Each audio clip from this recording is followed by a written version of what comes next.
Good evening and welcome to the National Sim Racing Gen 4 Cup Series Bass Pro Shops MBNA 500 here at Atlanta Motor Speedway. You're here on Fireball Talks NASCAR. I'm your host, Garrett Hess, and we are bringing you live coverage of the National Sim Racing Bass Pro Shops MBNA 500 practice just wrapped up, and we are going in to qualifying here. Got a nice big field of great looking Gen 4 cars out getting ready to do qualifying laps to set the grid order here at Atlanta.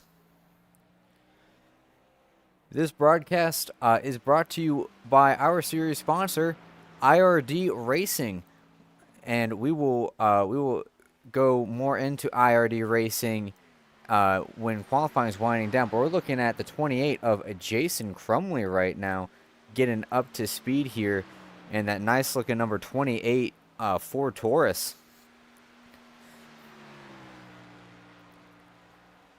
And I've seen a lot of people get their fast lap on their first lap, so we'll have to see in qualifying whether you're gonna get your fast lap on your first lap or your second lap once the tires heat up. But a very tidy 1 and 2 for this fast looking 28 car, coming into 3 and 4 to get that good run back to the start finish line, keeping it nice and low, not running up high like some other cars might. And for Jason Crumley coming across the line, it's going to be a 30.547. First car to post a time. Looks like he's very comfortable up in that middle lane. Running about a lane and a half higher than the bottom here. But qualifying is only one part of the story, as Crumley looking to improve on his first lap, coming across the stripe. He'll improve it to a 30.181, so definitely the second lap fastest, the faster one. Currently looking at our provisional pole sitter, the 13 of Tony Kurziel, coming out of turn 4. That car is looking very fast. Just blew the engine across the line. Gonna set a 29.486 despite that engine expiring about 100 feet before the start finish line. Looking at the one of Ray Partridge, then a nice 29.696. That's good enough for 6th place at the moment. Angel Rodriguez in the number 18 coming to start his flying lap, a 30.113 first lap out. And I tell you what, these cars are absolutely flying into turns 1 and 2 here, entering at about 170 to 180 miles per hour. And you can see that they're pretty much on the edge of grip coming in. I think if they push them any harder, those cars would be sliding all over the place. But very tidy qualifying lap for that number 18 car. He's going to set a 29.733, good for 10th place right now. 00 of Brady Shrekin Ghost just set a 29.648. So that'll put him comfortably in 7th at the moment. John Russo getting his car up to speed for the flying lap, getting ready to complete his first lap. Coming across the stripe to start his flying lap, a 29.928 first time around. Seems like the lap times improved by about half a second on optimal temperature tires. So Russo could be threatening for the pole here if he nails this lap. A bit of a late apex for that 23 car out of turn 4. Let's see what time he sets across the stripe. 29.582. Good enough for 5th place on the timing and scoring board.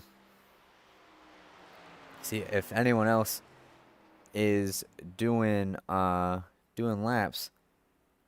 Doesn't really look like it. Everyone's wrapping up their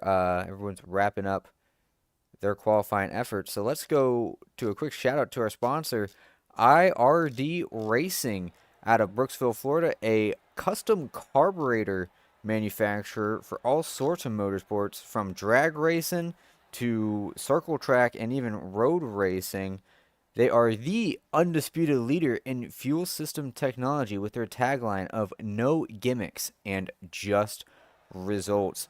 Very happy to have them partnering up with the National Sim Racing League and sponsoring the series to allow broadcasts like this to happen, as we are moving into warm-ups real quick so drivers can get a feel for what a race setting is going to be. See if anyone see if we will have anyone interested in a pre-race interview in the interview booth.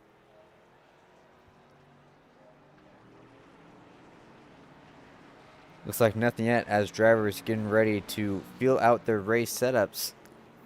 And somewhat of an anomaly amongst a lot of these Gen 4 leagues is that this is actually an open setup league. So each driver bring in their own setup to suit their own needs. So not everyone might be on the same handling race car, and I think that will add a lot of interesting variety to this race here, especially at a track that is so setup demanding like Atlanta, with this very coarse aged surface of this old layout. And these cars, they're sleek, but they produce a ton of downforce, and that's a lot of force to be acting against the right front. So and right rear tires as well. So taking care of your tires is going to be crucial here, as your setup can really impact that. Currently fastest on the boards in the warm-up right now is the number 13 of Tony Kurziel.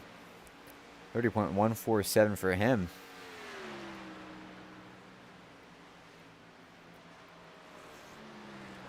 In that very striking number 13 Royal Purple entry. Got a great looking field of race cars here. That 26 looking very good. The 69 of James Young. Always been a fan of gray or silver cars, and that is one very nice looking number 69 Chevy Monte Carlo. Travis Manning in the number 16, another good looking scheme, is currently leading the field in warm-ups with a 29.909. These cars are traveling a 1.5 mile track in just under 30 seconds. That's just showing how bad fast a lot of these race cars are.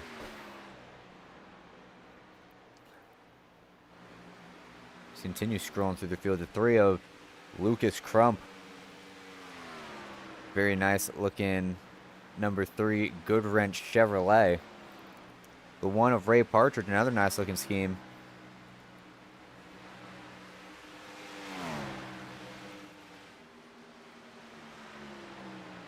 Rick Jarrell getting a feel for this race in that number 21 Monster Energy Ford Taurus.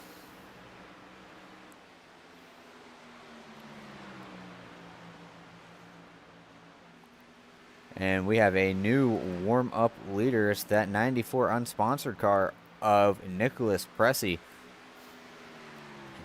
belting out a 29.843 with his teammate. That's the 53 of RJ Hetke. Right behind him. He's currently seventh on the timing and scoring board, but in terms of distance, he's only about a couple car lengths behind that number 94. It'll be very interesting to see what the effect of draft has to do here, because these cars are on the throttle for a pretty long period of time, especially through the corners. So we'll see lots of close racing, and then I think it'll start spreading out once the tires start to age and lose their grip on the track.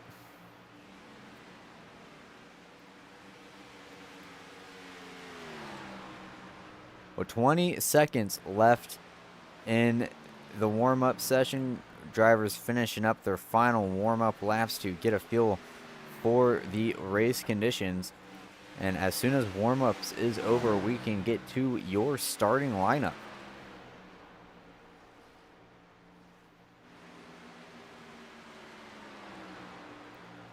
All right, checkered flag is out for warm-ups, and we will get to your starting lineup in just a couple seconds.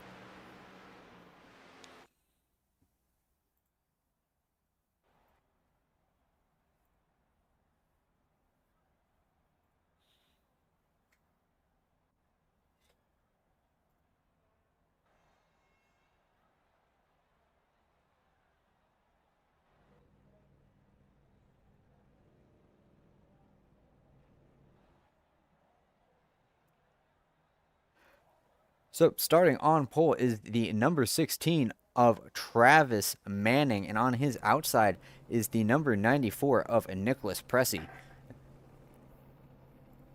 Inside of row number 2 is going to be the 13 of Tony Kurdziel, and on his outside is going to be the number 5 of Adam DeFore. Rounding out your top 5 is going to be the number 23 of John Russo. On his outside in row number 3 is going to be the number 2 of Merle Smith. Inside of row number 4 is going to be the number 20 of Chris Chavez Essery. And on his outside is going to be the 00 of Brady Schreckengast. Inside of row number 5 is going to be that 15 of Brian Wiggins. And on his outside is going to be the 14 of Philip Chavez. Inside of row number 6, just starting outside the top 10, is going to be the number 1 of Ray Partridge. On his outside is going to be the number 8 of Mark Sikochi. Inside of row number 7 is going to be the number 18 of Angel Rodriguez, and on his outside is going to be the number 53 of RJ Hedke. Inside of row number 8 is going to be the number 45 of Colton English. On his outside is going to be the number 77 of Nick Gold. Inside of row number 9 is going to be the 88 series sponsor John Bittler, and on his outside is going to be the number 69 of James Young. Inside of row number 10 is going to be the 28 of Jason Kremlin. On his outside is going to be 26 of Robert Wiggins. First car outside the top 20 is going to be Lucas Crump in the number 3 car, followed by Matt White in the 48. Row 12 is Rick Jarrell and Brian Burchett. And round out your field in row number 13, 25th and 26th respectively, Brad Lawrence and Chris Norris rounding out your field of 26 drivers here. So waiting for the green flag to come out here. Pace car going to pull in at any time as we get ready to go green here for 163 laps at Atlanta.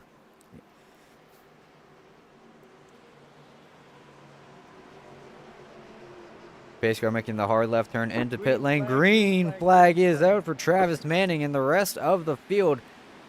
Looks like the 23 of Russo getting a little bit squiggly in the back, a little bit of wheel spin to start off his race. Not what he wants to get a good start, but he has 163 laps to make up the rest of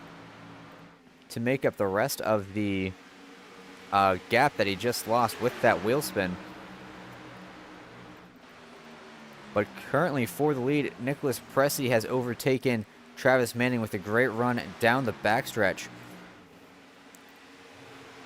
And he's starting to pull away from that number 16 car, or at least try his very best to. As we are mostly single file all throughout here. Merle Smith under fire from the 00 of Brady Schreckengast. Schreckengast to the inside. Merle Smith up top. Schreckengast looks like he's going to get the move done on the bottom and slide up right in front of Merle Smith. Nice move by that 00. As looks like Adam DeFore might have gone really loose out of the corner and maybe into the wall a little bit. He was a lot slower down the front straightaway, but I don't see any damage on the right side of that number 5 Kellogg Chevy. As, whoa, something happened with Nicholas Pressey. He got looks like he got way loose on the exit of 2, got all the way to the apron. Luckily able to save that car, but he's going to have to nurse those tires as they are surely burning up right now. So it looks like a lot of people with very loose race cars, or these very loose setups, maybe expecting over the course of a run the car to tighten up a lot. So on the fresher tires, you are going to be very loose as Pressey getting back up to speed, but he's now having to contend with that number 5 of Adam DeFore looking to his outside and hanging on out there as Pressey tries his best around the bottom, gets a little bit loose, chases the car up the track a little bit. But both drivers giving each other ample room and allowing for nice clean race. And Pressey might have the move made in the center of 1 and 2 here on DeFore. And yes, he's going to pull the slider right on DeFore and slide up right in front of him. Chris Essery trying to get around Merle Smith. Oh, great save by Merle Smith. Great avoidance by that 23 of John Russo to not get into the slow Smith after Essery got into him. So great driving by this group of people to not bring out a caution after what seemed like what would be an almost surefire event. But for the lead, we have a battle between the 00 and 16, Schreckengoss and Manning, dueling for the top spot and give the position to Schreckengoss as he just blew by that 16 entering the corner. I think the 16 is going to try to have a run off of 4 through the quad oval. Not able to get anything done to get to the inside of that 00. But they are nose to tail. Big slide from that 00. The 16 of Manning is going to look to his outside. Manning is going to almost be on his outside, but not close enough to close up to that 00. Now the real question is, how much are the 00 and 16 respectively saving tires? Because this is a very long race, and I'm certain that this car will probably tighten up with how loose these cars are being on colder tires. So I'm certain that maybe drivers like our outside pole sitter of the 13 of Tony Kurzel, gonna try to maybe save his stuff, wait for the people in front of him to battle and burn their stuff up. Further in the back, the battle for 10th place is heating up with James Young and Ray Partridge doing battle. Merle Smith really loose again on exit, able to save it again. Nice save by that 2 car as he was pointed straight towards that inside wall, but able to keep that car pointed in the right direction. Back up in 5th is the number 5 of Adam DeFore. He's looking for a way around that number 94 of Nicholas Pressey, and that's also brought the 20 of Chris Essery up to their bumper. So Essery waiting in the wings to, if anything goes belly up for these 2 drivers while they're battling. But very clean racing so far. Pressey having to concede the position to DeFore, and now he's going to have a rearview mirror full of Chris Essery right behind him. Both drivers running the bottom. Seems like Essery has a very stable number 20 Home Depot car underneath him. Not really getting as sideways as the 94 is on exit, and just getting a tremendous drive through the center and on exit. And he's gonna pull to the outside of Pressey, and he's gonna take the 5th spot. So Pressey slides back into the 6th position. Just as I pull away from him, battle for 10th still going on. We have James Young battling the number 8 of Mark Sikochi. Young with a big run down the backstretch on the outside, using the momentum gained from charging downhill. Sikochi trying to do the shortest way around the track, but that huge run that James Young is getting off that high side is going to propel him past that number 8 car. And James Young holding on to 9th right now, as now Sikochi having to contend with the number 48 of Matt White hot on his heels, or rather right on his inside, I should say, as White looking to the inside of Sikochi, going to get the job done through the center of a corner. Does Sikochi have any run on exit for that 48? Does not look like it. So Sikochi sliding back in that number 8 car, but don't count him out just yet.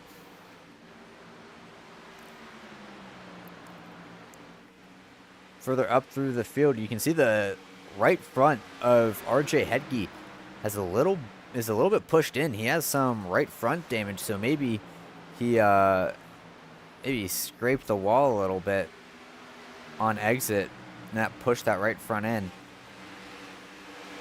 As Matt White getting to the inside of the 69 of James Young. Russo really sideways through the quad oval, having to lock it up to not fly back up the track. Great awareness by that 23 car to slam on the brakes, get the car slowed down. But that car was all sorts of sideways coming out of the quad oval. Glad to see that he's able to get the car straight, but I think he's going to pull it down pit lane. As for the lead right now, the gap is shrinking between Schreckengost and Manning, about 0.2 of a second separating first and second, and then about 1.5 seconds between Manning and Kurtzel. So the top two really have pulled away from the rest of the field here, as Schreckengost going all the way to the top, opening the door for Manning to run the bottom. I think if Schreckengost is going to be running the top, he's kind of playing with fire, because you're burning up more tire running the top, because you're having to turn the wheel a lot more.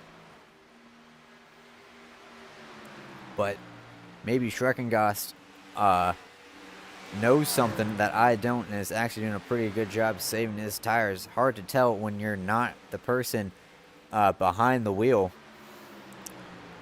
But Manning slowly inching his way closer to that 00, as for fourth spot, Chris Essery side by side with the number 5 of Adam DeFore for position number 4, and DeFore looking to try and hang to the outside of the 20, using that high side momentum, not going to able to get it done. And Essery slowly carving his way through the field. He'll get ahead of Adam DeFore for that 4th position.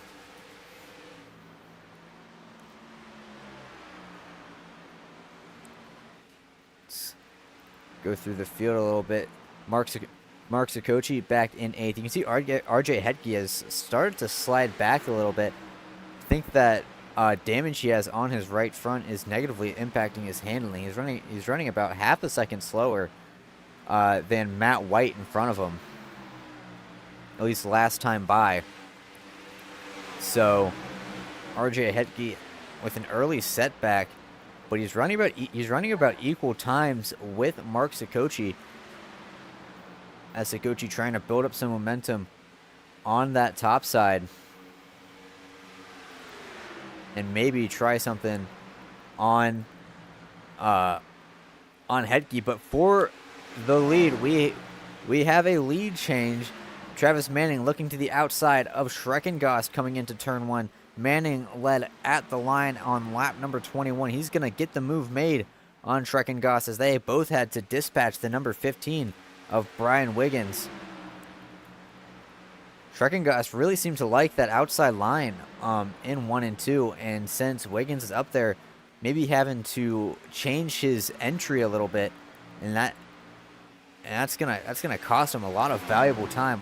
Half a second behind Travis Manning, who had a much easier time getting around Wiggins than Schreckengost. But just like I was saying, Mark Sikochi really trying to find a way around that 53 of Hedge. Has a lot of momentum building through the center of the corner. Might be able to get something on corner exit, especially with help from the 1 of Ray Petrich. Petrich hoping to follow Sikochi through the hoping to follow Sikochi past that number 53. As well, big slide from the 53 on exit. That's going to hurt his momentum. And Merle Smith, who just at the beginning of this race was sliding all over the place, starting to work his way back through the field. As that number 83 of Brian Burchett right behind him, didn't speak too much about him, but he's clawed his way from the back of the field up into a top 20 spot right now, or really top 15, I should say, as this is a big gaggle of cars all jockeying for position. Merle Smith looking to the high side, Burchett going to the bottom, trying to maintain his speed. Great awareness by Nick Gold not to get into that 83 car. But both Merle Smith and James Young duking it out for the 11th spot. I believe Young clipped the apron a little bit. That's going to kill his speed through the corner. And Merle Smith going to easily pass him. And now Young going to be under fire from the 77 of Nick Gold.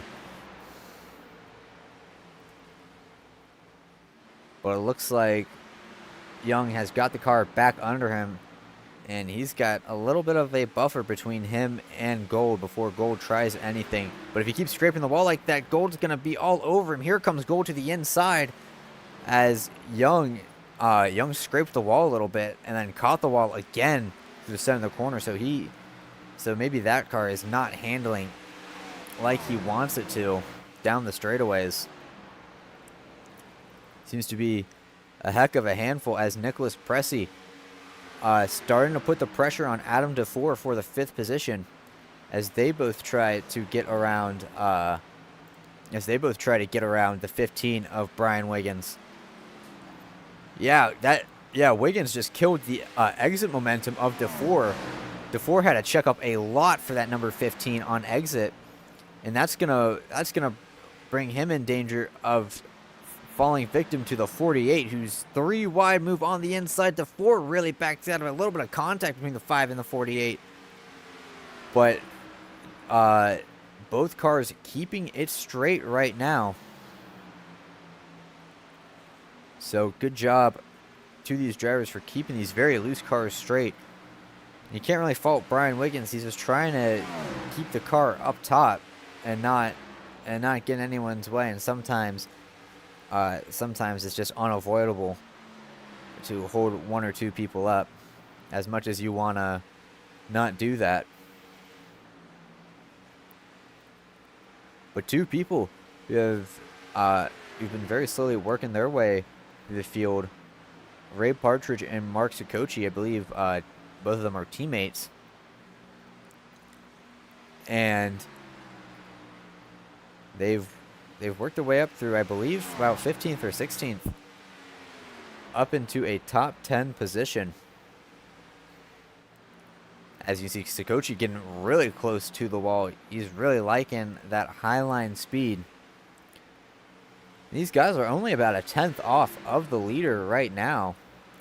Travis Manning currently setting a 31.660 as he just crossed the stripe. And Sikochi and Partridge last time by setting 708 and 682 respectively.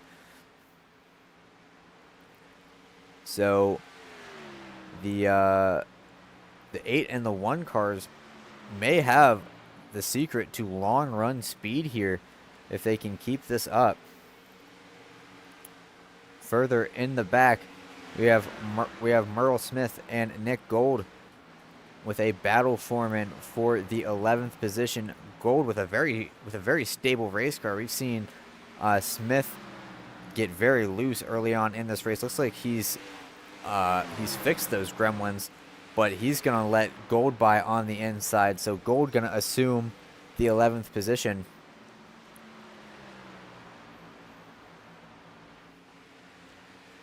So single file racing here at Atlanta right now. Nobody really trying to make any moves as as we try to click the laps by. We still have over an hour of green flag racing according to our calculations.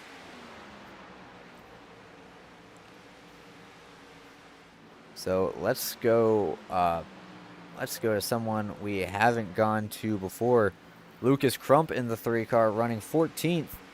Currently in a little bit of an island on his own. Doesn't really have anyone around him. That number 69 is 4 laps down, pitted on lap 26. I assume it was for a new set of tires. So maybe James Young on an alternate strategy.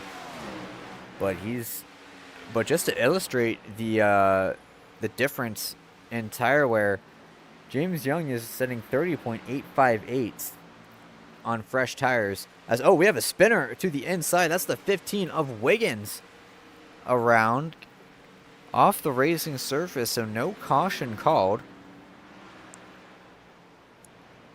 Don't know exactly what happened to him, but he gets the car going, which is what matters, and he doesn't bring out a caution.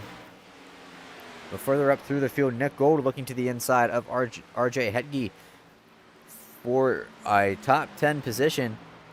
Hedge going to try to fend him off with that run on the outside, but Gold's going to be able to clear that 53 car. So Gold into the top 10. As Hedge might have used up his stuff a little bit, paired with that right front damage, might be accelerating that, but he's really sawing on the wheel through the corners. Whoa, big slide from the 77 of Gold. We were just talking about him getting into the top 10. Whoa. Able to keep it straight. Yeah, these cars are getting super loose through the straightaways. Gold not the first person to fall victim to that exact spot on the track. It bit John Russo earlier. It bit the 69 of Young earlier. So maybe these drivers will have to start lifting through the quad oval. Matt White looking to the inside of Nicholas Pressey. Not able to get there just yet, but White has shown a lot of speed and is really working his way through the field to the inside of Pressey. Still going to be there. Almost contact made between the 94 and 48. Both cars keeping it straight as the 48 clipped the grass a little bit. White still to the inside of Pressey, just hanging on his quarter panel. Pressey going to try to run high and use that momentum off the high side as they both catch the 20 of Essery. 3 wide for 4th place. A little bit of door banging between the 20 and 48. The beneficiary of all that's going to be Pressey, who was on his heels to begin with, but he's going to be smelling a bunch of roses by the end of it, because he now has about a 4/10 of a second gap over this battle of Essery and White. As we saw White get really loose through the quad oval, and Essery now running the high side. White's going to try to get past that 20 car. No dice for the 48 as the 20 gets a big run down the backstretch into turns 3 and 4. White looking to make the move final again. He's going to be clear on exit. He's going to slide up in front of that 20 car. So Matt White in a top 5 position moves Chris Essery to 6th. And we have pit stops going on lap number 39 out of 163. Adam DeFore and Angel Rodriguez both in pit lane. As now Matt White trying to hunt down Nicholas Pressey and try to redo his battle with him without causing a 3 wide pass that benefits Pressey again. White to the high side, trying to get to that quarter panel of 94 to compromise his exit a little bit. Pressey slides up in front of him, but he gets a little bit loose. White with a lot of momentum down the back straightaway, not able to make anything happen on the 94 coming into the corner, but through the center, White to the outside of Pressey. Pressey not going to be able to track out as far as he wants to, but Pressey holding strong on that inside. White with a big run. They're about dead even entering turns 1 and 2 for the 5th position, or the 4th position, I apologize. White going to edge ahead on the top side, exiting to Pressey going to slot in right behind him, going to try to move back to the inside, not able to make it happen.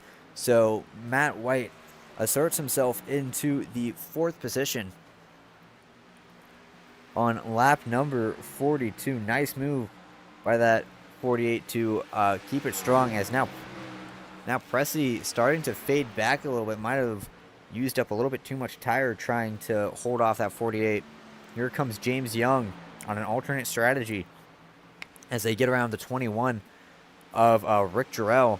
I believe that's the 19 of... It's the 19 of Brad Lawrence, the Mountain Dew Ford Taurus.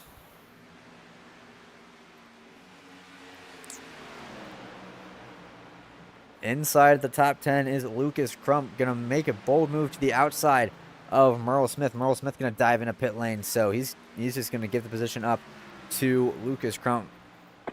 And the caution is out as Merle Smith going into pit lane.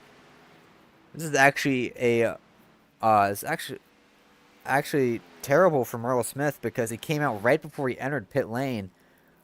We're going to have to see what the caution is for. So Merle Smith coming into pit lane. We're going to go and stand by for just 1 second to determine what the cause of the caution was.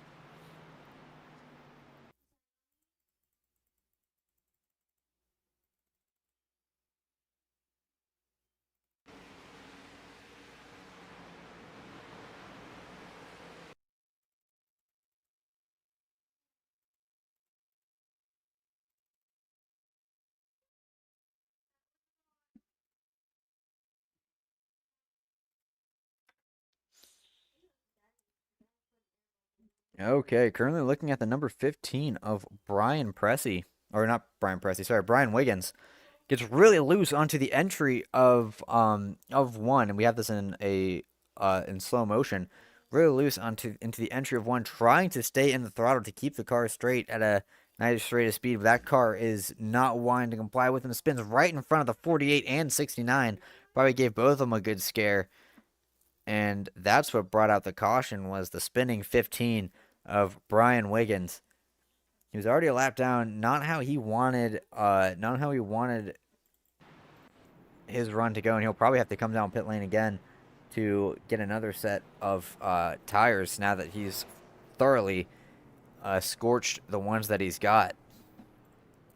Which is super unfortunate for Merle Smith, who had to go to the end of the line because the caution came out just before he entered pit lane. Shrekken Ghost gonna win the battle off of pit road over Travis Manning.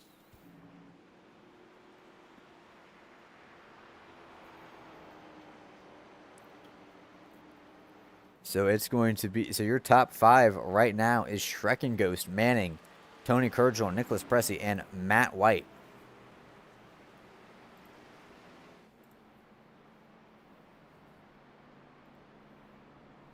Shrekken Ghost catching up to the leader right now.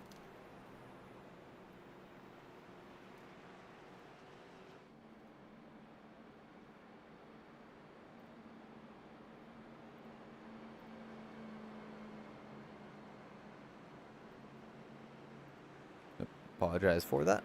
This is trying to get back into iRacing. But pace car lights.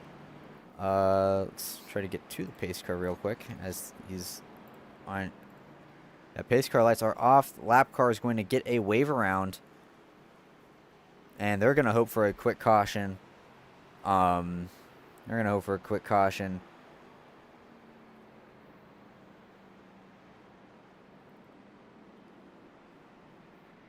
So Shrekken Ghost is going to lead the field to the green flag for the first restart on lap number 46 out of 163. So a nice green flag run, all things considered, with how loose these cars are getting. A nice green flag run for this field.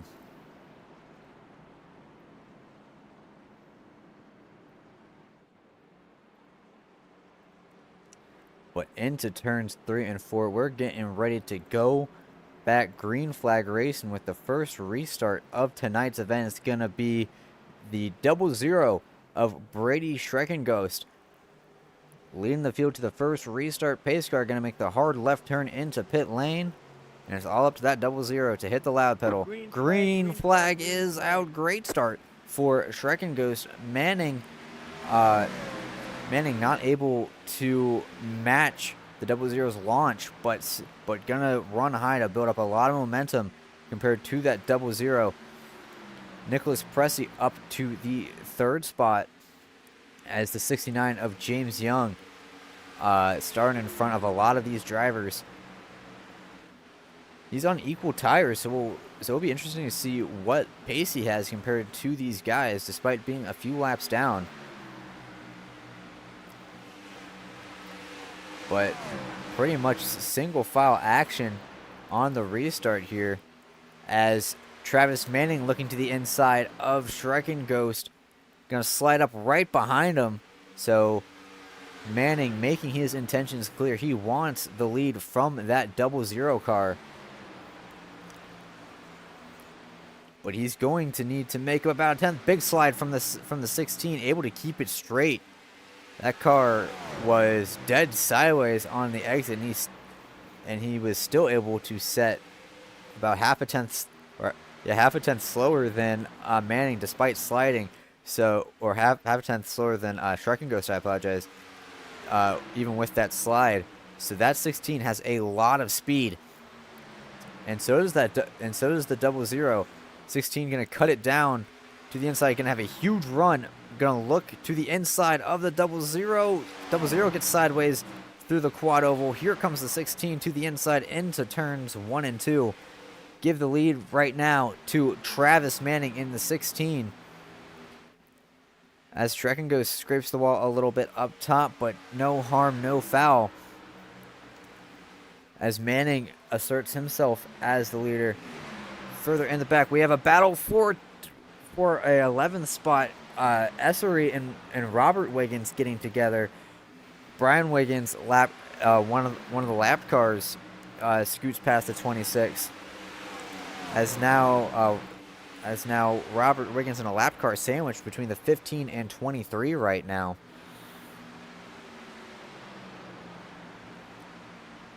Have a check-in on that number 53 of RJ Hetke. He had some time to repair that car. Seems like not all of the bodywork is repaired. That right front still a little kicked in. Hopefully the handling is a little better on that number 53. As further in the back for 19th spot, Colton English looking to make a move on the 21 of Rick Jarrell. But as they make a 3-wide move on the 28 of the 28 of, oh gosh, what's his name? His name just escaped me. Jason Crumley, I apologize. He's a couple laps down. But a 3-wide move Colton English and Rick Jarrell try to make did not pan out, as Rick Jarrell stays ahead of that 45 car. Lucas Crump and RJ Hetke going at it for the 7th position. Big run for that 3 car down the backstretch. Might try to make a move into turn 3 with that closing rate. Not going to be able to make anything happen for the 3 car entering 3, but he's still running high through 3 and 4. And not able to close in on that 53 car, as that's Mark Sikochi in the number 8, running a very strong 6th place. So he's got speed throughout the length of this race. Be interesting to see if he can make up even more spots. But that 48 car of Matt White also showing a lot of speed and promise here, as he's starting to hound the back end of Nicholas Pressey.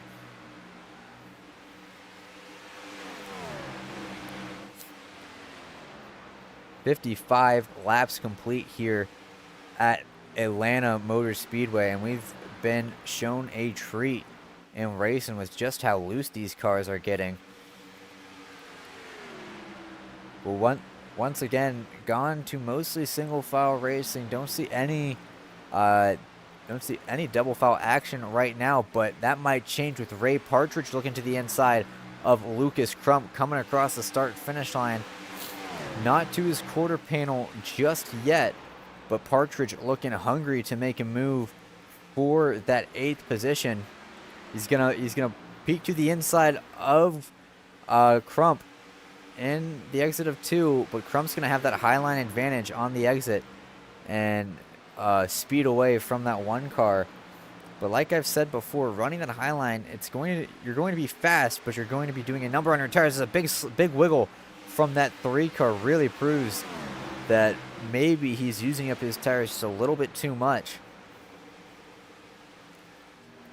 As Partridge running more of a middle line to get the best of both worlds, he's cutting the corner more than Crump is, and he's still getting a good run to that 3 car.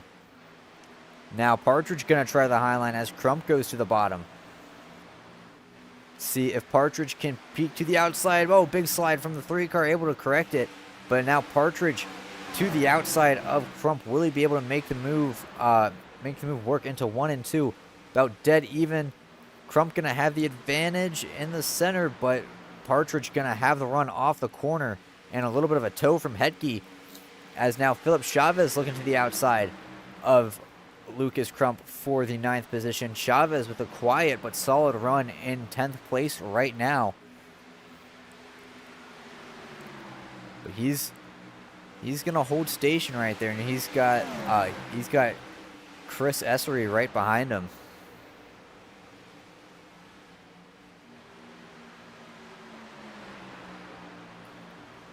But Philip Chavez slowly narrowing the gap between him and the 3. About 1.5 tenths separating the 3 and the 14 right now. But to the inside goes Philip Chavez. Going to be side by side with Lucas Crump. Crump going to hang on to his quarter panel coming into turn 1, but Chavez going to take the shorter way around. Going to get clear of that 3 car. That should make the move stick. Sliding up right in front of him. He's going to make it stick with a little bit of hesitancy, but he gets the job done. And we were just speaking of Ray Partridge. He's going to try to make a move on RJ Hetke for the 7th position. Going to get the run on the outside. Had to back out of it as he was fast approaching that outside wall. Running that top side, that outside wall out of 4 really loves to jump at you. And a good move by Partridge to get out of the gas when he saw danger. But he's going to have to regroup and try to get around that 53 of Hetke for 7th position. But the caution is out.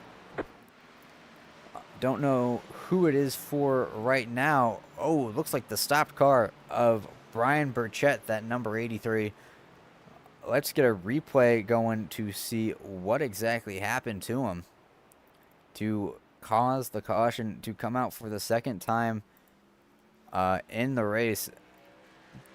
This green flag run being a little bit shorter by about 20 laps than the previous one.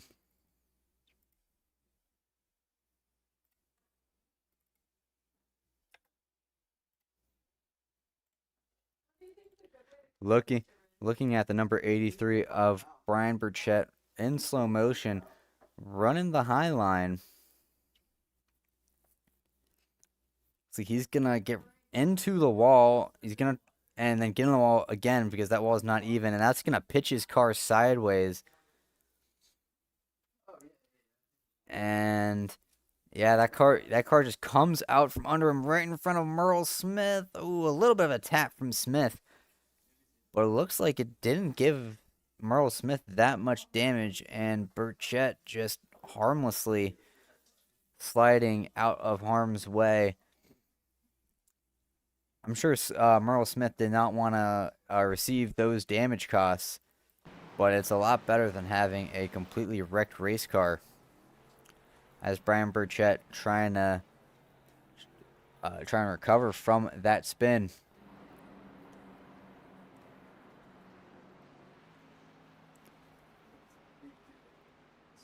We're currently looking at the pace car. And one car who stayed out is the number 26 of Robert Wiggins. Maybe he's looking to lead a lap here under caution before coming down pit lane. But the winner of the race off of pit road is going to be that number 16 of Travis Manning. He's going to catch up to the rest of the field. Let's see if Wiggins comes down pit road this time by, because he's on 18 lap older tires than most of the field here. And no, he's not going to come down pit road. So Robert Wiggins might be trying to save a set for the rest of this race, as he's going to be restarting on about 18 lap older tires than everyone, down to about 15th. First car on the same set of tires or older than the leader is 15th. That's the 19 of Brad Lawrence in that Mountain Dew Taurus. And there's a couple cars on new tires like Merle Smith and Angel Rodriguez behind them. But from the second place car of Travis Manning all the way back to Adam DeFore in 14th, all on a fresh set of Goodyear tires, as we are now below 100 laps to go here when we take the green flag. Base car lights are off, so that means it's going to make the hard left down pit lane right here. And it's going to be Robert Wiggins on old tires. He's going to have to worry a lot about wheel spin, especially with this coarse Atlanta surface. The good thing is that he kind of has an envoy of cars behind him. The green flag is out. Looks like Wiggins able to maintain the wheel spin right behind him. And now Travis Manning going to have to get around English and the 88 of Bittler. And they're just going to fly past Robert Wiggins like he wasn't even there. Going to bring Tony Kurgel with him as well. But Kurgel having a little bit of a tougher time getting around the 26, but nothing too hard for that 13 car. As Robert Wiggins really starting to slide back. The difference between old and new tires really showing. Here comes Shrek and Ghost looking to the inside of Nicholas Presley for the 4th spot, as Presley kind of got stuck behind the 26. So now Presley looking to make his way around that slower number 26. And he's going to be able to make it happen. Robert Wiggins still sliding back. Here comes Matt White to his inside, just going to fly past him. RJ Hetke going to try to peek to his inside, and he's going to get the move done. And I'm sure you can understand that just how important fresh tires are, because that number 26 is sliding like a rock through the field right now, as he's now having to deal with Philip Chavez right behind him.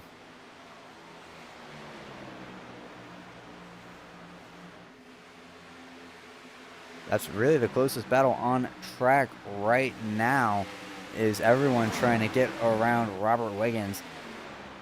And for a time comparison, Travis Manning last time by set a 30.2 flat, and Robert Wiggins set a 31-second flat last time by, as he's now going to fall victim to Ray Partridge and Mark Sikochi respectively. Nick Gould hoping to follow both the 1 and the 8 through as well, as DeFore peeking to the inside of that 26 car.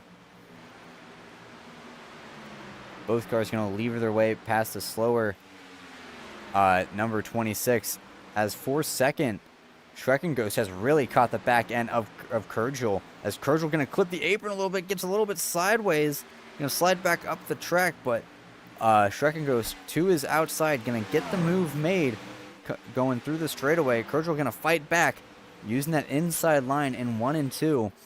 But I think that the 00 is going to have such a good run coming out of the corner that he's going to be able to clear that 13. And yeah, just as the corner ends, he's going to sneak past that 00 car.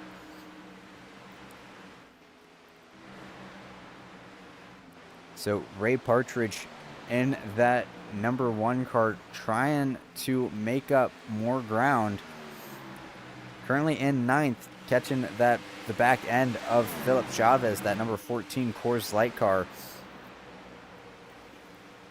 Partridge has looked really comfortable running that high line. He's going to get alongside the 14 and have a huge run coming down the back straight.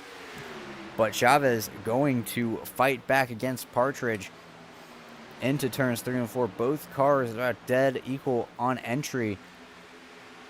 And Chavez is actually going to pull ahead on exit, as it looks like Partridge was not able to get the power down the way he liked it.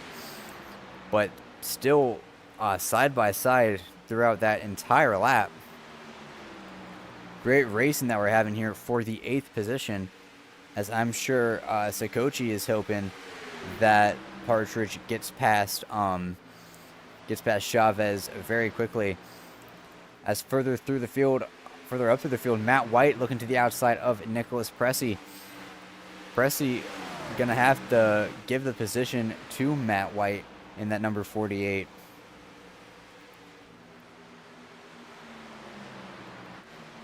And also Nick Gold in the 77 looking to the inside of Mark Sikochi in the 8. Sikochi with a run down the backstretch, not gonna be able to hold off that 77 for the moment. But that 77 looks very fast on the inside, especially on entry to the corner. He's gonna take a chunk out of the time that Sikochi gained on him on exit. Very stable looking race car that number 77 is. And he's going to still peek to the inside of Sikochi. But further up through the field, Chris Chavez Essery gonna have a wiggling number 53 of RJ Hetke right in front of him. He's going to sneak his way to the inside, but Hetke not going to give him a lot of room. Ooh, Essery almost gets into the quarter panel of Hetke. Had to back out at the last moment to avoid contact, as this is going to open the door for Ray Partridge to try and take advantage of these two battling. Whoa, that 20 car very loose on exit, able to corral the car. But Partridge senses blood in the water here and is looking to make a move on that 20 and 53. Both those cars seem to be valid targets for that one car of Partridge. In 12th place, it's Nick Gold looking to the inside of Adam DeFore, as DeFore is going to have a run down the back straight, going to clear that 77. As the battle between Hetke and Chris Chavez Essery still heating up here, with Partridge waiting in the wings. The 20 going to look to the outside of the 53. He's there. 53 can't track out to the wall, so compromising the 53's entry a little bit. And Chavez Essery going to have a big run past that 53. Going to clear him very easily once he got to the outside quarter panel of that 53. And now Partridge looking to do the same to Hetke. He's gonna be there to his outside, but Hetke got a good drive out of the corner. I think Partridge thought that maybe the 53 was gonna slide him in front of him and got out of the gas a little bit as he scrapes the wall. Gonna have to regroup and make another charge for that 53. Big slide for the 53. Does the one try to jump to the inside right here? He has to, with the 53 scraping the wall as Hetke's still trying to collect that car. Partridge to the inside of Hetke, not able to clear him just yet. Still about to his quarter panel, as he had to get out of the gas. He got really sideways through the quad oval, so Hetke able to hold on to his position. And Philip Chavez looking to regain a lost position in that number 14. He's going to look to the inside of Partridge coming into turn 3. Here comes Chavez in 3 and 4 on the bottom. Partridge on top. Hetke in the middle. And Mark Sikochi in 10th, looking to benefit if any of this goes sideways, figuratively and literally, with 84 laps to go. Partridge maintaining strong on the high side, gonna clear Chavez. And now this 4-car group gonna string out just a little bit. Partridge with a big lunge to the outside of Hetke in 3 and 4. Gets really sideways. Save it, brother. Great save by that one car, but he's going to lose more than a couple of positions. He's going to lose about 4 positions, back from about 8th to 12th now, as he has to get that car situated from under him. And now Nick Gold looking to the outside of Mark Sikochi with help from the 5 of Adam DeFore. Sikochi might be able to clear the 77. No, the 77 with a big run through the center and exit of the corner. Going to pull dead even alongside Sikochi. He's actually going to be able to clear Sikochi coming across the stripe. So nice move by that 77 to get himself into 9th. As that's Lucas Crump in 12th. That's silver number 3. That's 7/10 behind Adam DeFore. That's Merle Smith 1 lap down, trying to get his lap back if he gets a stroke of good fortune. Now Chavez looking to get past Hetke, gonna have a big run on the exit of 2. Hetke still with a little bit of right front damage. Has the edge coming into 3 and 4. Can Chavez get a huge run and make the crossover happen on the 53?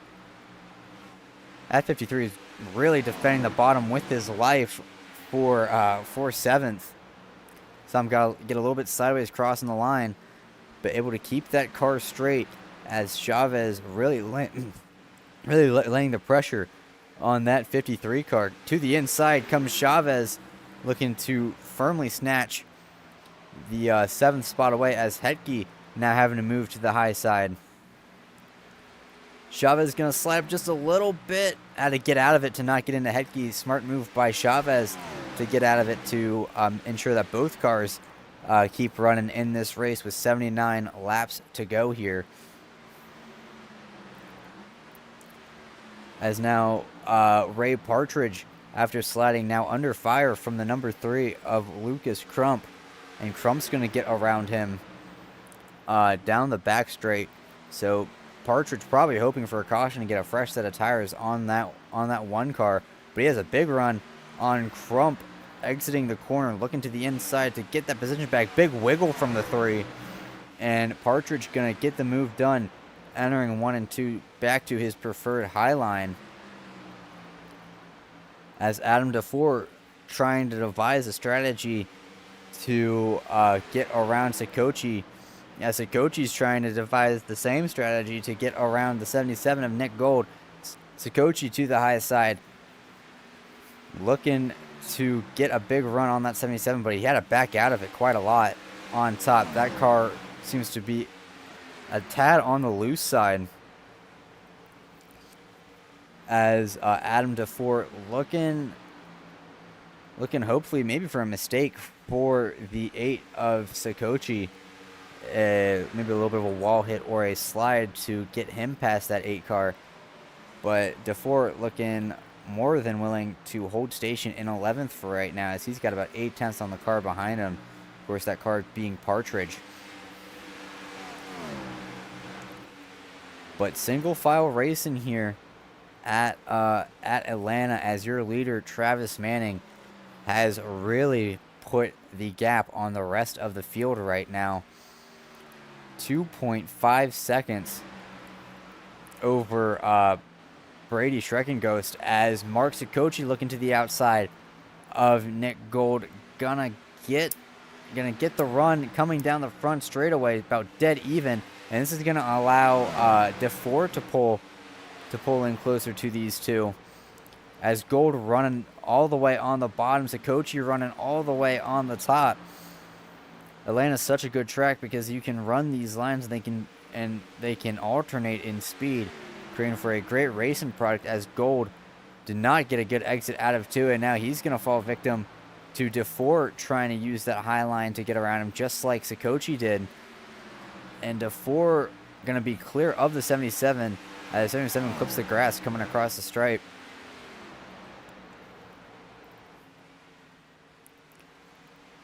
As I've mentioned this a lot before, but someone who's had a lot of speed throughout the entire race, Matt White in the 48, looking to make a move on the 13 of Tony Kurgel.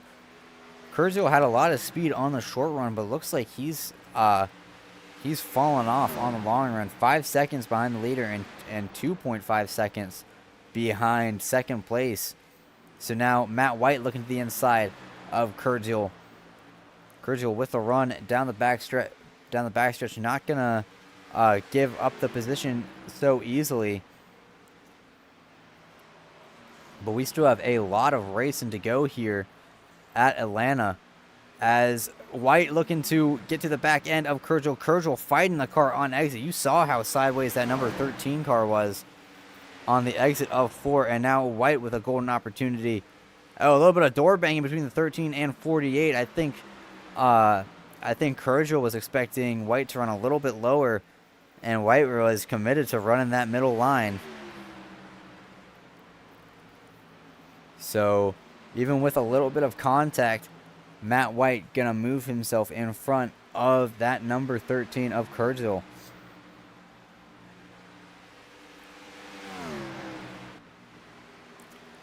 Going back to Nick Gold in 11th right now, as he gets really sideways, and that's the lap car of Merle Smith. First car 1 lap down, that number 2 car is. So hoping for something to go his way so he can get his lap back.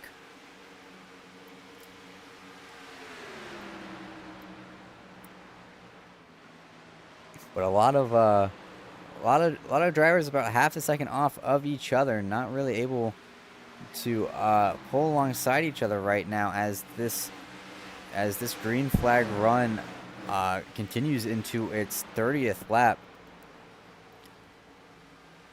And something that we didn't notice was Robert Wiggins, who stayed out on the last caution. His gamble did not pay off, and while he's on a lot fresher tires than the rest of the field, he's going to be off cycle compared to the rest of the field.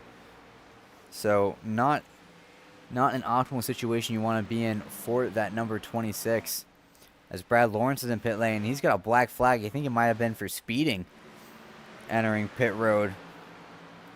So Brad Lawrence was having a pretty quiet day, but that unfortunately might be going down the tubes quite quickly if he got too fast entering. He's going to go multiple laps down, serving that penalty. But Adam DeFore trying to close the gap on Philip Chavez right in front of him for the 8th position. DeFore with a big run into 1 and 2. I think Chavez had to get out of it a lot to prevent the car from getting loose. DeFore to the quarter panel, but Chavez just going to pull away from DeFore on exit. Now both cars running high. DeFore going to try to run middle. Here comes Sikochi running on the bottom. Almost made it 3 wide, but DeFore thought better of it. Philip Chavez scrapes the wall. Sikochi clips the grass a little bit. But now Sikochi gonna get 1 car past him. And now gonna try to hope for the 2-for-1 special. But Chavez putting up a lot of a fight. But he's gonna scrape the wall a little bit, killing his momentum. So Sikochi moves 2 spots in just over a lap. So that 8 car is making money moves here at Atlanta, as DeFore open to stay in touch with that number 8 car. And Chavez is going to be right behind him too. And all that battling brought Nick Gold up to them, and also Ray Partridge in that 1 car. We've got 65 laps to go here at Atlanta.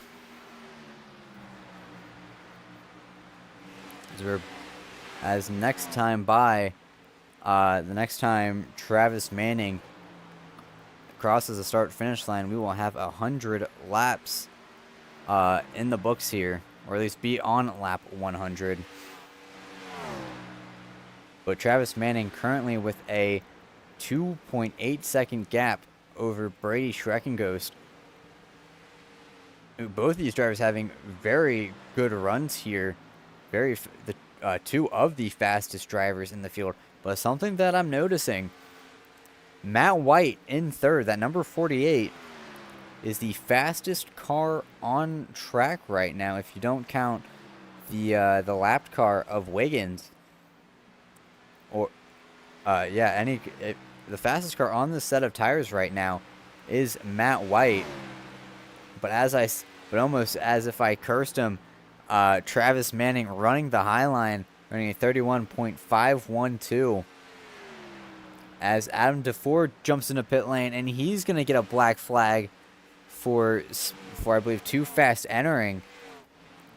So that's got to be heartbreaking for that number 5 car, as he's going to have to serve that penalty and most likely go one lap down. That's part of the attrition here at Atlanta, especially when you get these green flag runs. The tires, they don't grip as much as they used to, and it's going to be harder and harder to slow down without that car pitching sideways. So yeah, Adam DeFort goes one lap down. Last car on the lead lap right now is the number 1 of Ray Partridge, currently 18 seconds behind and running about a second slower than your race leader. But it's not like he's going slow, it's just that Travis Manning is going very fast right now.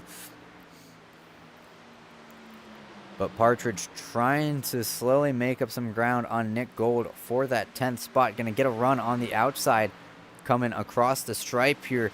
Gold clips the grass a little bit and gets that car sideways. So Partridge going to slide on past him.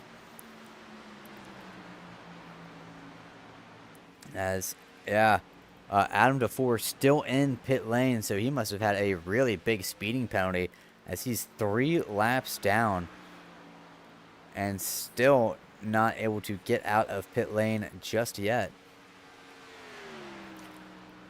But looking at Travis Manning, that gap has extended to about 3.7 seconds over Brady Schreckengost. If assuming the worst doesn't happen, I think that Manning is a lock for the win. If we get a caution, maybe Schreckengost can pull ahead for a couple laps, but it seems like it's been Manning who has been the man of the field right now, just super fast on the long runs. There'll be laps where Schreckengost is able to catch Manning, but it's just like whenever that happens, Manning just turns on the nitro and is able to really pull away from Schreckengost. As now Schreckengost having to deal with that number 3 of Lucas Crump, who is a faster car by about 7/10. He's on about 37 lap fresher tires. Question is, when will these leaders come into pit lane? Because the last time they pit was about 44 laps ago, so I'm pretty sure these guys are looking to pit pretty soon, as I think green flag pit stops were around lap 42 to 48, if I'm not mistaken. As Travis Manning running the bottom, but still showing no intention of coming into pit road just yet. If I was Schreckengost, maybe I'd pit a little bit earlier, try to pit 1 or 2 laps before Manning, and try to regain that position try to regain that time on track. Because, for example, Merle Smith, who just passed Schreckengost, 2 lap old tires compared to Schreckengost's 45, running about a full second faster. So if Schreckengost can pit about 1 or 2 laps before Manning, and they don't pit at the same time, Schreckengost might be able to make a second or 2 just from the sheer lap difference based on the fall off. Battle for 7th right now. Mark Sikochi and RJ Hetke duking it out. Hetke going to the top. Sikochi going to just motor on by on the bottom. 55 laps to go here at Atlanta. Laps slowly winding down here as Partridge slowly closing the gap on Philip Chavez for that 9th spot. So he's gone past Nick Gold, and now he's looking to the outside of Chavez in that 14. Both these drivers are some of the last cars in the running that are on these almost 50-lap old tires.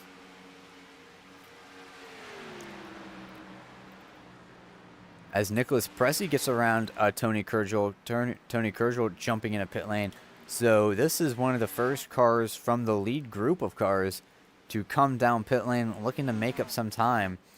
And now we have to see when Schreckenghost and Manning come into pit lane, because Schreckenghost was about a couple seconds ahead of the 13. And yeah, Schreckenghost signaling that he's going to come into pit lane. Now, does Manning stay out? Does Manning stay out here, or does he see that Schreckenghost comes into pit lane wanting to minimize the bleeding? Does Manning come in? Moving to the bottom here. He's gonna stay out. So this is going to be big for the end of the race. Because if we don't get a caution here, depending on how long Manning stays out, Schreckenghost is gonna be a few seconds ahead of Manning when Manning ends up coming out of pit lane.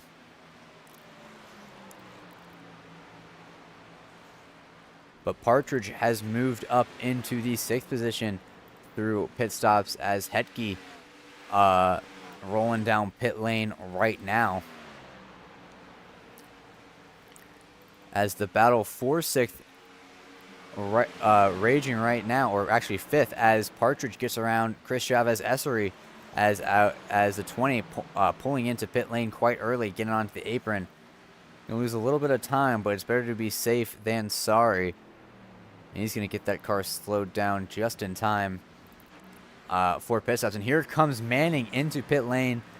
So Schreckenghost came in on lap 112, I believe, and Manning came in on 114. Matt White still staying out here, and he's gonna still lead. So Matt White leading his first laps of the race, as Schreckenghost right now is the provisional leader, I would say. As let's look at Manning pulling out of pit lane right now, and Schreckenghost is going to get past him. See Manning getting up to speed. Schreckenghost comes flying by. So on 3-lap older tires, Schreckenghost makes the move work, and now Mark Sikochi in the lead after Matt White pulls down pit lane. And same with Nicholas Pressey. So the only 2 cars to not pit yet, Mark Sikochi and Philip Chavez, both cars trying to get a lap lead here. So Brady Schreckenghost, just by staying out a couple of laps, has gone from 3 seconds, or Brady Schreckenghost, just from Travis Manning staying out a couple laps and Schreckenghost pitting a little bit earlier, went from 3 seconds behind Manning to about 1.6 seconds ahead of him. As RJ Hetke making the move on Robert Wiggins. So with 47 laps to go, if we don't get a caution, we will see just the difference that 3 laps of tire wear will make here. As last time by, Schreckenghost So a 345, Manning with a 096. As, Mark Sakochi came into pit lane too fast entering. He's going to get a black flag. So more attrition happening through this race through pit road penalties rather than accidents. Shrek and Ghost approaching the 18 of Rodriguez. But Manning is really hustling that car around a 29.988 for Manning. He's already closed in into about 0.7 of a second on Shrek and Ghost. How is Shrek and Ghost? As soon as Manning came out, I'd be trying to tire save a little bit, try to get myself on equal terms while Manning pushes that car. And just try to stay in touch with him. But surely Manning is going to reel in the 00 with the speed he's been going. 30.404 last time by for Shrek and Ghost, 30.277 for Manning. And he is really eating up Shrek and Ghost's gap ahead of him in the entry to the corner. So Manning really flinging it into the corners here and getting everything out of that tire difference that he has on Shrek and Ghost. But 43 laps to go here as Manning going to look to reclaim his lead here over Brady Shrek and Ghost. 16 looking high, then looks low to the inside of the 00. Here comes Travis Manning around that 00. The 00 going to try to hold that middle to high line. Gets sideways, going to have to lose some momentum and move Travis Manning back to the lead. But don't count that 00 out just yet, because I think that 00 might be able to be a lot closer than he was last time by. Especially if Manning used up his stuff trying to catch that 00 as they get past the 45 of Colton English diving into pit lane. So currently, only 7 cars on the lead lap right now. Last car on the lead lap is the number 20 of Chris Chavez Essery.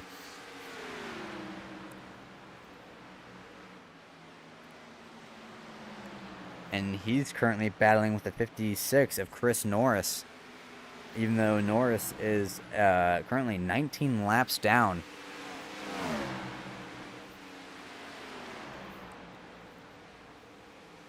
But Chavez Essery going to be able to get around Norris without too much fuss.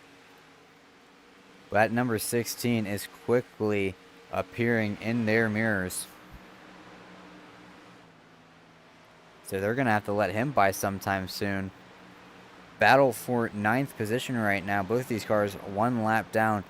Philip Chavez and Ray Partridge trying to swap positions as they both get around the 3 of Lucas Crump.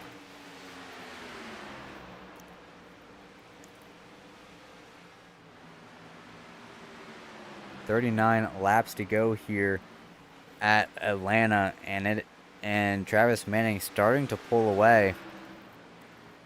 Chris Chavez Essery has caught the back end of RJ Hetke. Only about a 10th separating these two drivers. Both of them looking very fast. As Essery and Hetke run the same line. Norris thought about poking his nose to the outside of Essery, but thought better of it. Both of these drivers are in for a good finish. These drivers are 6th and 7th, respectively. And if they can keep it clean, and if we don't get any more cautions to shake up this race, they'll be in for a pretty good points and money payout here.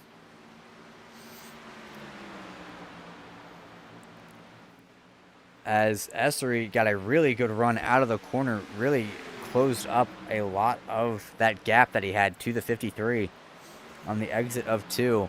But now they have to deal with Merle Smith in that 2 car. Oh, a little bit of contact between the 20 and 2. Oh, big hit for the 2 to the outside wall. That knocks the front clip. And most likely that right front suspension out of that 2 car. Yeah, that car definitely not handling well. That's so unfortunate for Merle Smith. As, yeah, that is a lot of damage to that right front. Surely he's going to pull it into pit lane. As it was just lines converging in on each other. I'm sure that 20 car didn't mean to get into Merle Smith, but when lines converge, that's what happened. Unfortunately, these cars do not phase through each other. But someone who's been fast this entire race, Matt White, trying to get around the 13 of Tony Kurgel for the third position. Kurgel gets in the wall a little bit, but White not able to capitalize just yet. He's going to really throw it in to 3 and 4, using that middle lane, that extra banking to get the car to stick. And he's going to be dead even across the stripe with that number 13. White looking to the high side, gonna try to sneak his nose past the 13, and he's gonna get it done. So move Matt White up into the 3rd position. Further back through the field, Mark Sikochi looking to the inside of Angel Rodriguez for the 12th position. Gonna get that position pretty easily. About 17 laps difference in tires between Sikochi and Rodriguez. And Sikochi has about 7 seconds to make up on Merle Smith, who, yeah, that car is not handling well at all after making heavy contact with the front stretch wall. Yeah, Merle Smith finally going to pull it into pit lane and get some repairs on that car. But the field really has thinned out quite a lot. Closest distance between cars for position right now is between Chris Chavez, Essery, and RJ Hedke, but that's only about 0.6 of a second. Everyone else is either 0.6 of a second or farther beyond that. As the last thing Travis Manning wants to see is the yellow flag to come out. He wants this to go clean and green to the end. I think he'll be able to make it on fuel, considering how long people like Sikochi and Philip Chavez were able to go, as they were able to get to about 50 laps on a tank of fuel.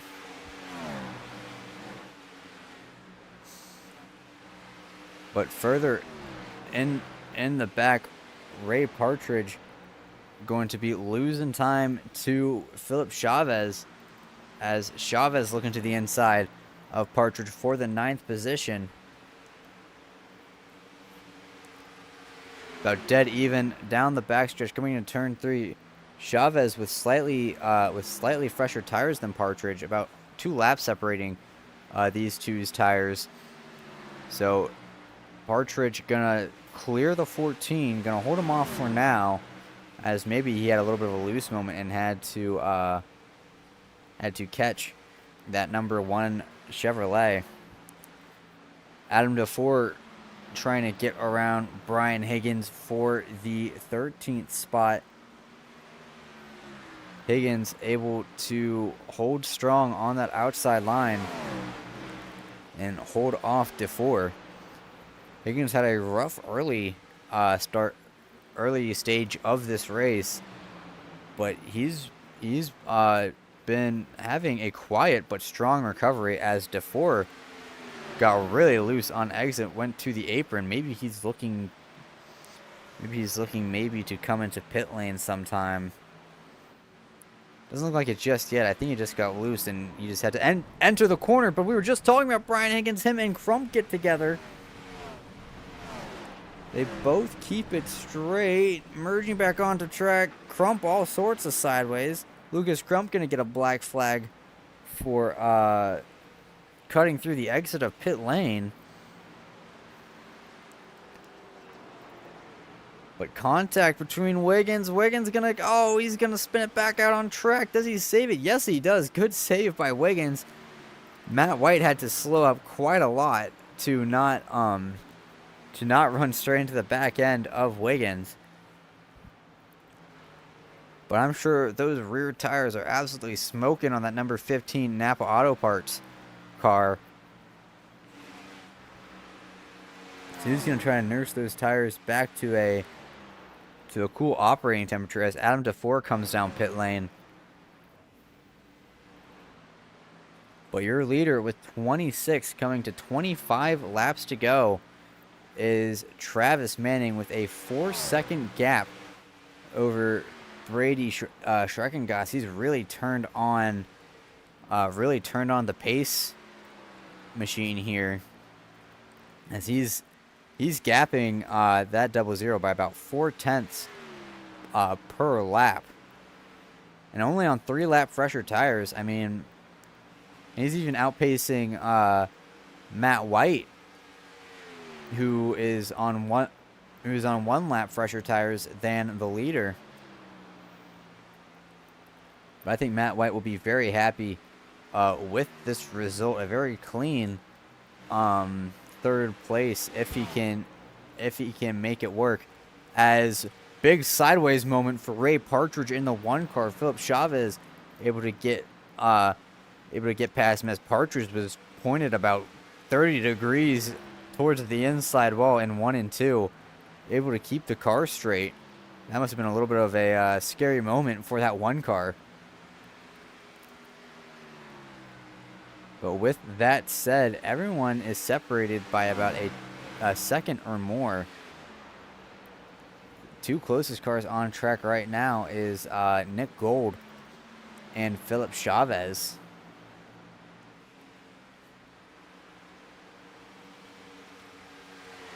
As we'll go to the 00 of Schreckenghost. He's really having to fight that car through the center of the corner. You saw him counter steer through the center of the corner as he got on the bumps a little bit. That 00 getting real loose on him. And that certainly is not helping out. Certainly not helping out his pace in relation to Manning. Manning really is not hoping for a caution, while I'm sure Schreckenghost is hoping that he gets a caution to maybe tighten up that car a little bit. Make a pit stop adjustment to get that car more stable through the center of the corner. Maybe you'll get some more speed out of it on the short run, which is really all that he would need with 20 laps to go here. But Travis Manning has led the lion's share of tonight's event, coming to 20 laps to go here at Atlanta. Back in 9th place, it's Philip Chavez, quickly catching up to the back end of Nick Gold. He's going to look to the outside of Gold. Gold clips the apron just a little bit, or not the apron, the grass, I mean. And Chavez going to work his way around Nick Gold. So Chavez with a clean move around that 77. Nick Gold looks like he's having some handling issues. That car is all sorts of squirrely in both the corners and the straightaways here. As Partridge gonna really try and close the gap on the 77, but he's got a very fast Matt White right behind him. And White gonna easily dispatch the 1 of Partridge as Partridge goes all the way to the wall to let that 48 car by. And now Partridge has to guess where the 77 is going with a very fast 5 car right behind him. That's the 5 of Adam DeFore, looking to his inside on much fresher tires. So Matt White going to let DeFore by, as DeFore is currently 4 laps down. But now that they've got a lot of the cars on fresher tires, with the exception of Bittler, past him, White and not White, Ray Partridge and Nick Gold can start making a battle happen. But currently, about 4/10 separating these two drivers. A battle for 13th is brewing between Brian Wiggins and Merle Smith. Smith gonna try to look to the inside of Wiggins, not gonna be able to keep the momentum up to stay alongside him. And now Merle Smith on 35 lap fresher tires, still going to try and find a way around that 15 car. As we are in the closing stages of tonight's event, coming to 15 laps to go. Like I said previously, this entire race, it has been the Travis Manning show.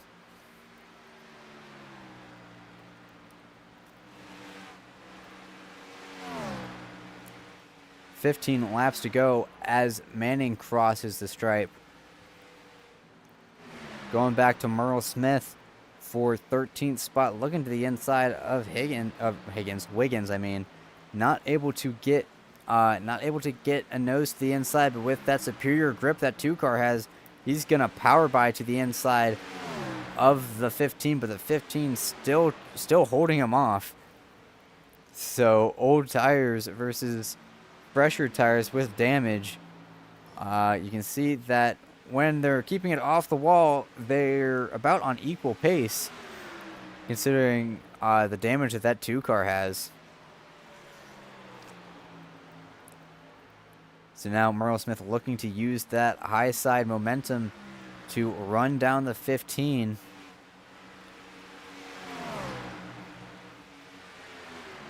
No dice just yet for that 2 car. But further up for 9th, Partridge looking to the outside of Gould, as Gould trying to hold off that 1 car with 13 laps to go. Partridge has been really tentative through the quad oval. Makes me think that he's really burned up those right rears, and that car gets really sideways if he tries to pedal the car through the quad oval. But he gets around Nick Gould.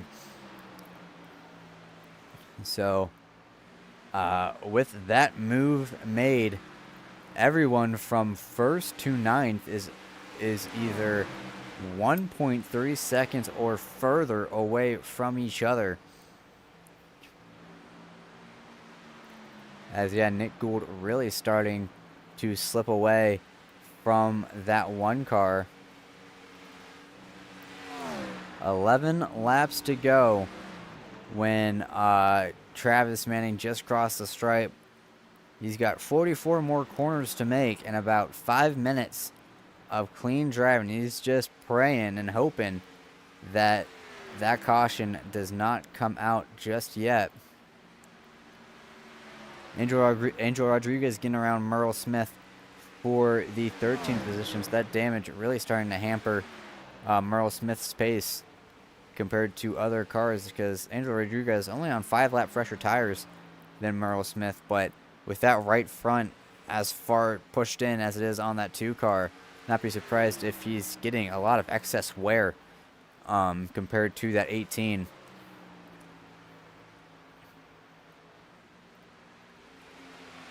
Tony Kurgel having a very solid and pretty quiet run. The only time we've really had to showcase him is when he's been either pitting or getting passed by Matt White for 3rd. But currently in 4th place, he's got Nicholas Pressey on his heels. And Pressey running last time by a lot faster than Kurgel. But we'll have to see what lap he sets at this pace. A 32.829 for Tony Kurgel, a 31.979. So that gap between Kurgel and Pressey might be closing up very quickly, as I think Kurgel is actually trying to fuel save a little bit to get to the end here. So maybe he pit a little bit too early and isn't confident about his fuel numbers. As yeah, I mean, he's really taking it easy, running 33-second lap times. So he's definitely going to lose the position to Nicholas Pressey, who's soon going to be flying past him,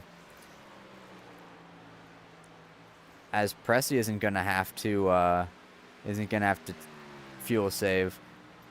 Well, let's go on board with Tony Kurgel real quick to see just how much that 13 is saving.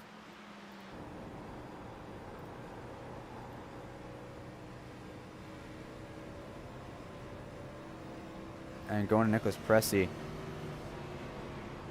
Yeah, just entering the corner, the difference on revs is kind of crazy. So Pressey gets around the fuel saving car of Tony Kurgel.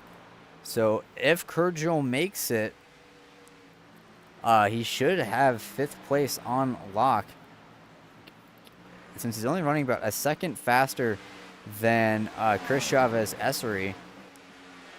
He's about 14 seconds behind him. So Kurgel runs the very real risk of getting lapped by Manning, considering that he's 24 seconds behind Manning and running about about 2 seconds slower than our leader. So we might see that 16 lap all the way up into 5th place. But coming to 3 laps to go, let's get an onboard shot with Manning, as he's really controlled this race from start to finish.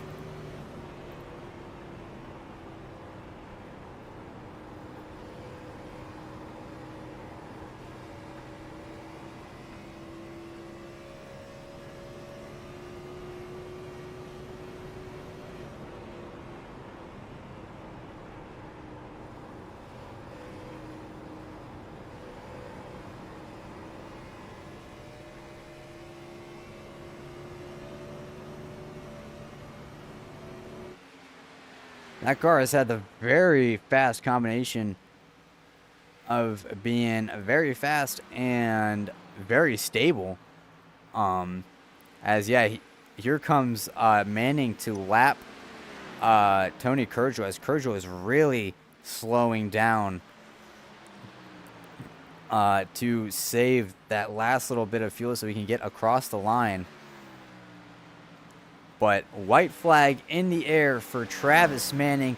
He's led a boatload of laps here, more than any other driver by a long shot. He just has to get around this track one more time. He's fought off the 00 of Schreckengoss, pulled out to about an 11-second lead, and has just been the class of the field. Barely seen a bobble from him. We saw a couple of slides on cold tires, but besides that, it's been dang near perfect for the driver of that number 16 car. Travis Manning takes home a dominant win here at Atlanta. And I mean, Schreckengoss just coming out of turn 4 to be the first car to cross the start-finish line, and Matt White hot on his heels as well.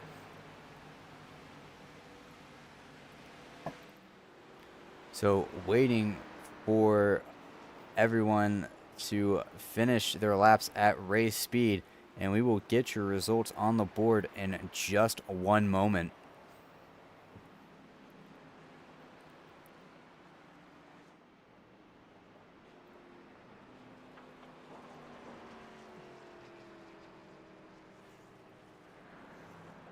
So for the National Sim Racing Bass Pro Shops MBNA 500, it's Travis Manning taking home the win with Brady Schreckenghost in second place in that double zero.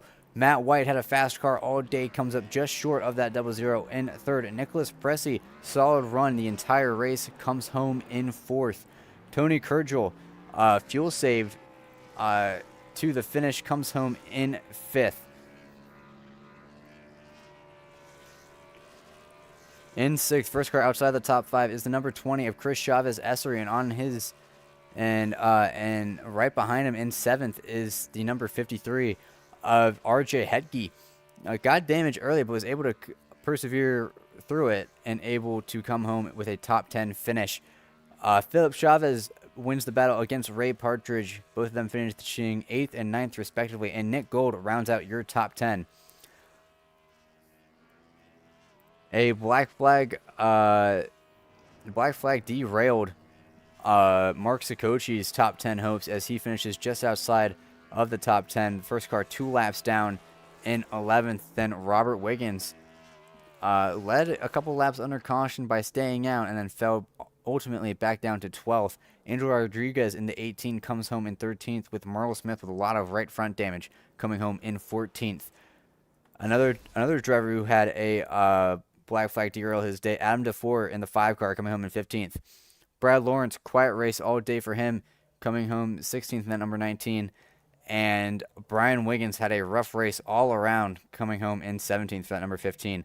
Lucas Crump in the 3 car in 18th, then followed by Jason Crumley and Colton English. Very quiet races for both of them, respectively. Running out your top 20.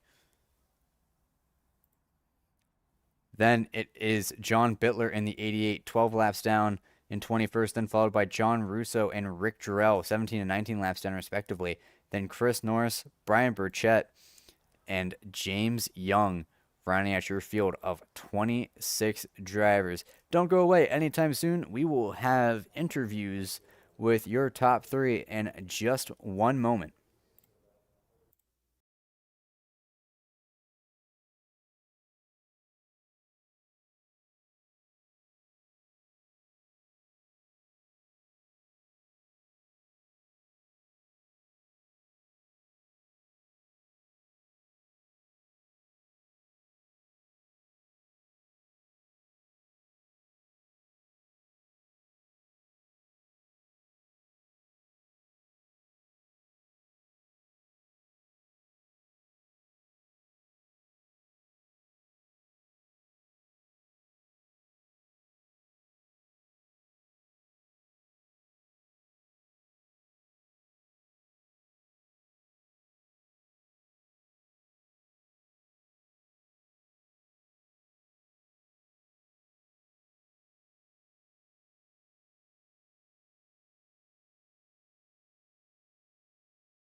Okay, we are back at the National Sim Racing MBNA Bass Pro Shops 500 with interviews, and coming home in first place is the number 16 of Travis Manning. So let's get him in the broadcast booth for an interview.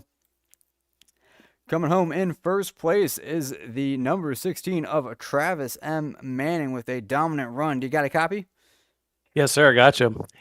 So you had one bad, fast race car the entire time, and I don't think I saw you slide once during this entire, I think, 165 lap tilt. So how good handling was that car? Because you were pulling tenths on the entire field every lap. Yeah, it was really good. We practiced a lot today and figured out that just making the car tight seemed to work out really good. And then I was able to get it to free up later in the run. And wasn't really until that last run to where the track came to me and I was really able to lay into it. And that last run, the car was just perfect on rails. And, all the time put into it today really paid off. And speaking of, strategy, this is an open setup this is an open setup series, and a lot of leagues on iRacing, they're fixed, so everyone's on the same playing field. So how much of a different experience is it with an open setup league compared to a fixed setup league? Because I'm sure that the setup you said being tighter, probably compared to everyone else, made the car a lot more stable, and because we saw people sliding all over the track. So is it a huge difference compared to fixed leagues? Yeah, and then you get to a track like this where if you don't have the car balance just right, you're going to struggle. But there's still a lot of driving. I was telling the guys earlier I could share this setup to everybody in the race, and we're all going to drive it completely different. And because of that, it's going to yield severely different results. And that's the one thing to open setup where it's a blessing and a curse. So, if you're working with a bunch of people and you guys share the same setup, one guy might not like it, and one guy will love it, and it's a very diverse platform, and if you don't like it you can change it. As to where the fixed setup, you're just kind of stuck with it. So it definitely opens up a lot. It allows drivers to drive what's comfortable for them. So like that car being on the tighter side, that's a little bit more my style. So it really helped me stay comfortable and be able to drive the car the way it did today. Yeah, with that said and done, do you have any people or sponsors you want to thank before you let you go and celebrate your win just a little bit more? Yeah, excel on sim performance rate or performance sim racing. This thing was just unreal. It was our all-star car. Made a couple adjustments to it, and it's nicknamed T-Rex, and for very good reason. This thing's a monster. So looking forward to the next mile and a half, or next time we can bring this thing out. So big shout out to Excel on, and thanks to Mark and everybody that keeps this league going. Thank you for jumping on board, broadcasting tonight. I had it on the background all race tonight, and it was super cool to hear it. It was a great broadcast, and I appreciate that. Appreciate everybody, and look forward to the next one. Well, that's Travis Manning, driver of the 16, coming home a dominant first place finish at Atlanta. We will see you next week when these cars go to battle at, I believe, Legacy Phoenix. That's going to be a good race right there. Yep, looking forward to it. Thank you. All right, now moving on to our second place finisher, Brady Treckengast. Let me get him into the booth real quick. Coming home in second is the 00 of, let me hope that I'm saying this right, Brady Schreckengost. Did I get it right? Yes, you actually did. That's good. Awesome. Okay, I've been like alternating between the broadcasts, like Schrecken goes, Schrecken Gost. So it's Schrecken Gost. Yeah, it's Shrek and Gust. I've heard them all at this point, but that's Okay. really good you got on the first one. Okay, cool. So coming home in second place, you were bad fast on the short runs, but it looked like as the run progressed, that 16 car would just slowly start pulling away. What do you think was the difference between you and the 16 that created such a gap to where, at the end, I believe it was like 11 seconds or something? He just really had good long run pace. I saw it just about every time we'd come down for new tires, and we got a long enough run for it. Thank God we actually had a lot of green flag racing tonight to see what would all happen. And I won't lie, I was pulling for something to happen. We saw so many people, those at least last 10 laps or so, where we probably could have had a caution, but they gathered it back up. So I was kind of hoping for that, get on a short run. That was going to be my only advantage against him. And I think if I needed some more time in the garage to tweak this, I probably could have had a little bit more for him. That would have been great. But it's just with me in this car, I'm still rather new to it. I haven't got too much seat time other than these past couple of races here and some solo testing runs, but the intermediates are my favorite for sure. Well, I tell That's where I can put something together. I tell you what, you are taking to this pretty quickly if you are pretty new to this. A second place finish and very fast all race. Now we saw people changing lines all throughout the race. I've raced Atlanta before, it's really dependent on how the car is set up and how comfortable you are running that line. What line was most comfortable to you throughout the race, or were you more so migrating between the lines as the race went on? I did a little bit of searching throughout the race. It kind of just depended on how far into the run I was and just to kind of search around what gave me the most grip. But I honestly stuck with the bottom the entire time. You would see me go up a couple lanes, even up to the wall at some points, but that was either to get position over other guys I'm trying to pass, or that wasn't like trying to maintain my tires and everything over the longer run. I really thought that the bottom lane was probably the smartest move for me. I can consistently hit that lap after lap without having to change anything up or get too close to that wall, because that wall is pretty dangerous this race with a lot of guys, actually. I've seen bounce off and get a lick of paint, even myself included. So I figured the furthest I keep myself away from that wall, the better. And it really worked for me, I think. I think I like that. Yeah, I'd say it worked for you too, considering that you came home in second place. So speaking of that, do you have any people or sponsors you want to thank so you can ride this good momentum into Phoenix next week?